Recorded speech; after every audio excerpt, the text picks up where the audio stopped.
इस ऐतिहासिक कार्यक्रम में आमंत्रित होने पर मैं सम्मानित अनुभव कर रहा हूं। सबसे महत्वपूर्ण शक्तिशाली देशों को सैन्य कार्रवाई के माध्यम से अपनी स्वतंत्रता मिली। उन्होंने इसकी प्रतीक्षा नहीं की कि उपनिवेशवादी उन्हें स्वतंत्रता दें। उन्होंने इसे पा लिया और घोषित कर दिया।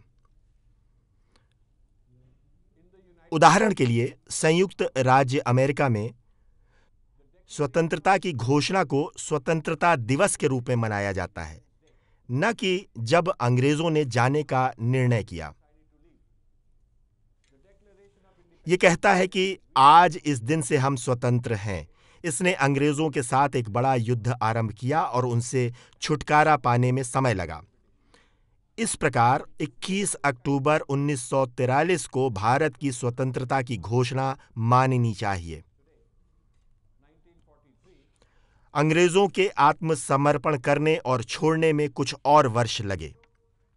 दुर्बल लोग आतताइयों द्वारा दी गई स्वतंत्रता का उत्सव मनाते हैं। सशक्त लोग स्वतंत्रता तब मनाते हैं जब उन्होंने निर्णय किया कि हम स्वतंत्र हैं। तो ये परिवर्तन 15 अगस्त से 21 अक्टूबर का स्वतंत्रता का संस्करण एक मानसिकता परिवर्तन है, हमारी पहचान में एक परिवर्तन।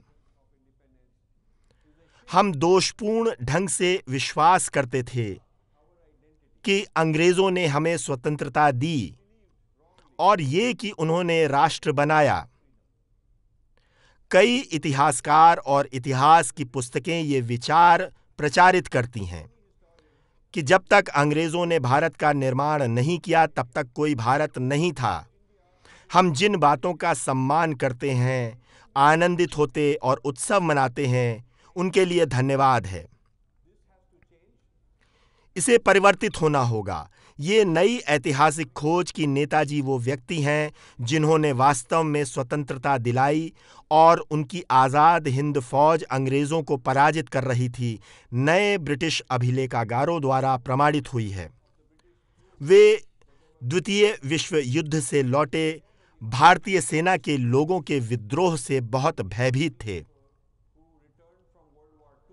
वे सशस्त्र, कठोर और युद्ध प्रवृत्त थे और नेताजी उन्हें संगठित कर रहे थे, जैसा कि उनके अभिलेख संकेत देते हैं। नेताजी की सफलता को देखते हुए अंग्रेजों ने शीघ्र ही जाने का निर्णय किया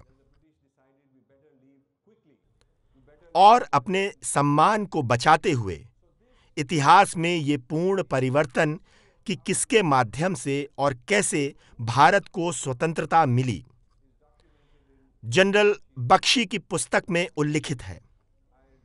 मैंने इसे पढ़ा है। मैं आप सभी से इसे पढ़ने का अनुरोध करता हूं। हम अपना स्वयं का आंदोलन आरंभ करने जा रहे हैं इस दिशा में इतिहास परिवर्तित करने के लिए।